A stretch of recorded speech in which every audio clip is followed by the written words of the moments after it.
They were never supposed to be heroes, and yet they became legends, feared outlaws of the sea, turned into Halloween costumes. We imagine pirates as wild men with parrots on their shoulders, chests full of gold, and ships flying the black flag, the Jolly Roger. But what if it was all a lie? What if most pirates didn't even have ships? What if the eye patch, the Arrr, and the buried treasure came not from history, but from books, movies, and propaganda? Because the truth is darker, stranger, more tragic. Many real pirates were enslaved men fighting back. Others were state-sponsored raiders, little more than mercenaries. Some were victims of collapsing empires, forced into piracy by poverty and war. They didn't drink rum for fun. They drank to numb the violence. And that flag, it wasn't a symbol of freedom. It was a psychological weapon, designed to terrify ships into surrender without a fight. So, how did we go from real pirates to Captain Jack Sparrow? Why does no one talk about the women who commanded fleets? The pirates who fought colonialism? Or the governments that created piracy in the first place? This is not a fairy tale. This is the true story of piracy. How the real pirates lived, killed, and died. And how we rewrote their legacy into a joke. Welcome to the truth about pirates. It's not what you think. Long before the Caribbean, before Blackbeard, rum, or the word pirate even existed, men were already raiding the seas. In the ancient world, piracy wasn't a crime. It was business. In ancient Greece, raiding coastal towns was considered a legitimate way to make a living. Homer's heroes in the Odyssey casually plunder villages. When Odysseus is asked if he's a merchant or a pirate, he doesn't even answer, because the line between the two was meaningless. Even Plato, the philosopher, admitted that many Greeks saw piracy as an honorable profession. The Roman Empire, too, was plagued by pirates. They didn't just loot. They took hostages, demanded ransom, and even shut down trade routes. One of their victims? Julius Caesar. At 25, Caesar was kidnapped by Cilician pirates. They demanded 20 talents of silver. He laughed, said he was worth at least 50. Then, after being freed, he hunted them down and had them all crucified. These were not cartoon villains. They were power players. Some operated fleets stronger than national navies. Some were backed by states paid to attack enemy trade. And others, especially in the Islamic world and Viking North, built entire cultures around raiding, not as chaos, but as organized warfare. Piracy, then, was never about chaos. It was about power, control, and survival. The sea was lawless, and whoever had the strongest sail ruled. So when we talk about pirates, we're not starting in the Caribbean. We're starting in the ruins of empires. You know the look. Tricorn hat, eye patch, parrot on the shoulder, bottle of rum in hand. That's the pirate you've seen in movies, cartoons, and Halloween costumes. But here's the truth. That pirate never existed. Most of what we know about the golden age of piracy, the early 1700s, comes not from real history, but from propaganda, court documents, and fiction. Take Blackbeard, for example. His real name was Edward Teach. He didn't bury treasure. He didn't have supernatural powers, but he did know the power of fear. He tied slow-burning fuses under his hat, so smoke would rise around his face during battle. Not because it helped him fight, but because it made him look like a demon. And then there's Long John Silver, the classic one-legged pirate with a talking parrot. He never existed. He came from Treasure Island, a novel written in 1883, nearly 150 years after the Golden Age had ended. So, where did this romantic image come from? The British Empire. In reality, many pirates were just unemployed sailors, former Navy men, abandoned by their countries after wars. They turned to piracy not out of greed, but out of necessity. Others were enslaved Africans, indigenous rebels, or escaped convicts. Some ships were even run as democracies where captains were elected, and loot was shared equally. To the empires, that was dangerous.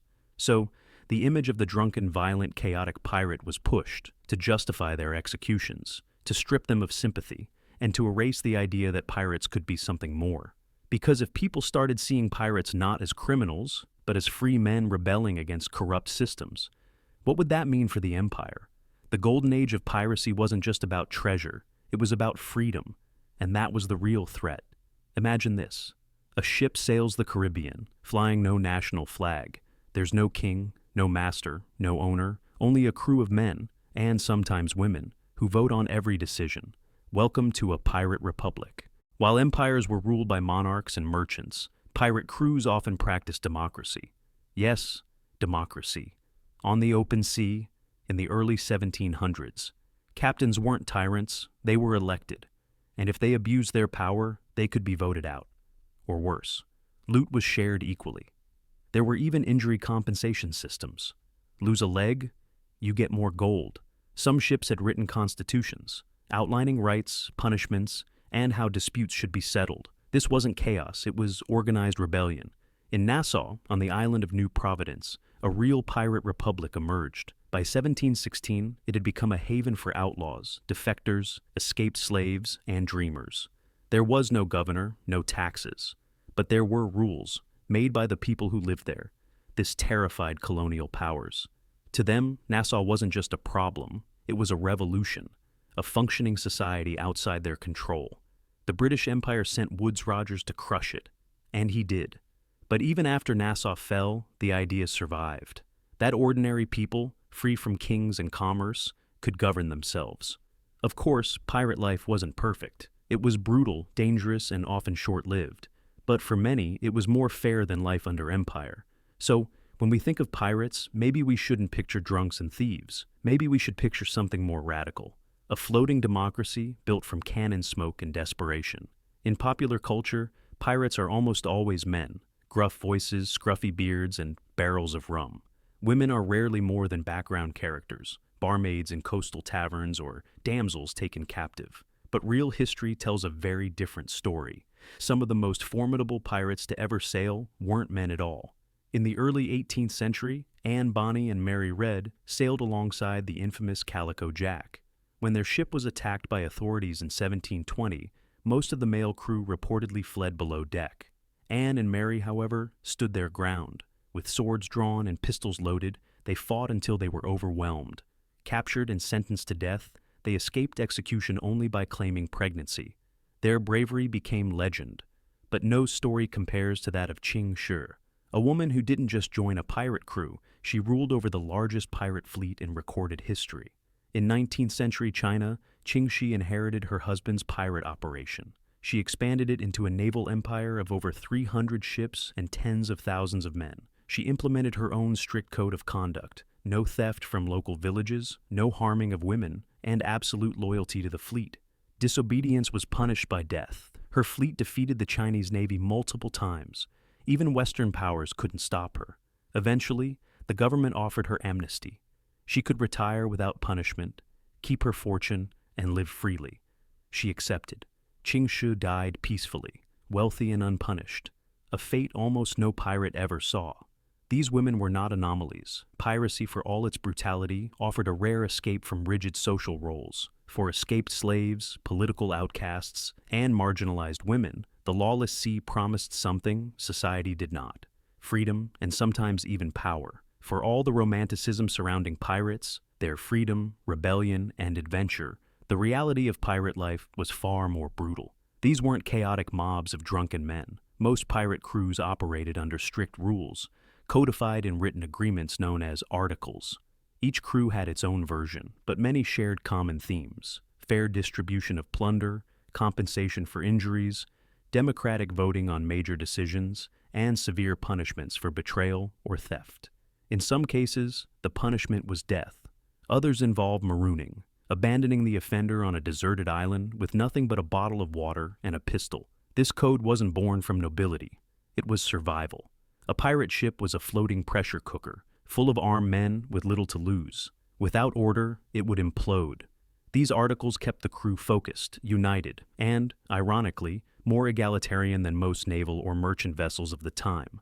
On a pirate ship, a black man could earn equal pay. A poor sailor could vote on leadership, and captains, unlike kings, could be deposed by popular vote. But make no mistake, pirates were also killers, thieves, and traffickers. Torture was common. To force confessions about hidden treasure, pirates would burn their prisoners with hot coals, slice off fingers, or hang men over the side of the ship by hooks. If a town resisted, they might return with fire and steel. This duality, discipline and violence, order and chaos, is what made pirates so dangerous. They weren't mindless criminals. They were organized, calculated, and utterly ruthless when challenged. The pirate code wasn't a joke, it was law, and breaking it meant you wouldn't live to regret it. While most pirates drifted from coast to coast, some sought something more permanent, a place to rest, repair, and rule. One such place was Nassau, on the island of New Providence in the Bahamas. In the early 1700s, it became the closest thing the world had ever seen to a pirate capital. Nassau was lawless, chaotic, and booming. British authority was virtually non-existent, and pirate crews turned the harbor into a haven for stolen ships, black market deals, and drunken revelry. At its peak, Nassau hosted hundreds of pirates, including some of the most notorious names in history: Charles Vane, Calico Jack Rackham, Anne Bonny, and the infamous Blackbeard. But Nassau wasn't just a pirate playground. It was a functioning, self-governed society. Crews enforced their own rules, elected their own leaders, and even formed loose alliances. For a time, it was known as the Pirate Republic, a title both bold and bizarre. A community of outlaws defying the world's greatest empires. They flew the black flag not just as a threat, but as a symbol of freedom. For former slaves, escaped soldiers, and oppressed sailors, Nassau offered something no European kingdom did: equality, at a price. But empires don't tolerate rebellion forever. By the 1710s, the British crown sent fleets and royal pardons to end the experiment. Some pirates accepted clemency, others fought to the bitter end. The dream of a pirate republic was brief, but it left a deep scar in colonial history, a flicker of what a stateless world might look like: free, bloody, and doomed to collapse. The pirates were terrifying. At least, that's what the empires wanted you to believe. Governments painted them as monsters, bloodthirsty, savage, godless. Pamphlets and newspapers spread exaggerated tales of torture, murder, and cruelty. A single pirate attack became legend overnight. The goal? Justify the crackdowns, fuel fear, make surrender seem like salvation. But behind the propaganda was a deeper truth. Pirates didn't kill indiscriminately. Most attacks were fast and bloodless. Ships surrendered without a fight. Why? Because pirates didn't want to damage the cargo, or the ship. That was their paycheck. Many pirate crews avoided violence entirely. They used image, not brutality. The Jolly Roger, the infamous Black Flag, did the talking. It said, "We could kill you. We won't if you cooperate." Pirates understood branding centuries before corporations did. They wore flashy clothes, gave themselves terrifying nicknames, and staged dramatic shows of power.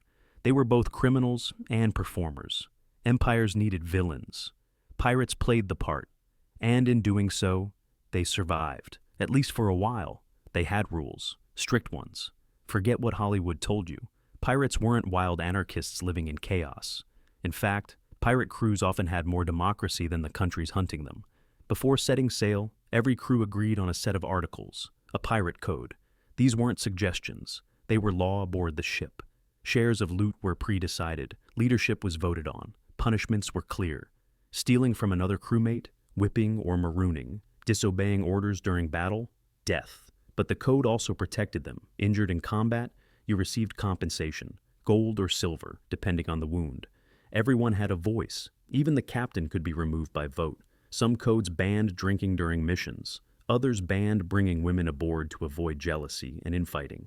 Discipline mattered. It was survival. These weren't just sea robbers. They were self-governed societies, floating micro-democracies, born from desperation, held together by trust. And ironically, their rules were sometimes fairer than the monarchies chasing them. The real pirates weren't legends. They were hunted, tortured, executed, hung at crossroads as warnings, their bodies left to rot in iron cages, reminders of what happens when you challenge the order of the world. And yet, centuries later, their legacy remains. But not as they were. Instead, we gave them makeovers. We painted them as adventurers, quirky, wild, romantic.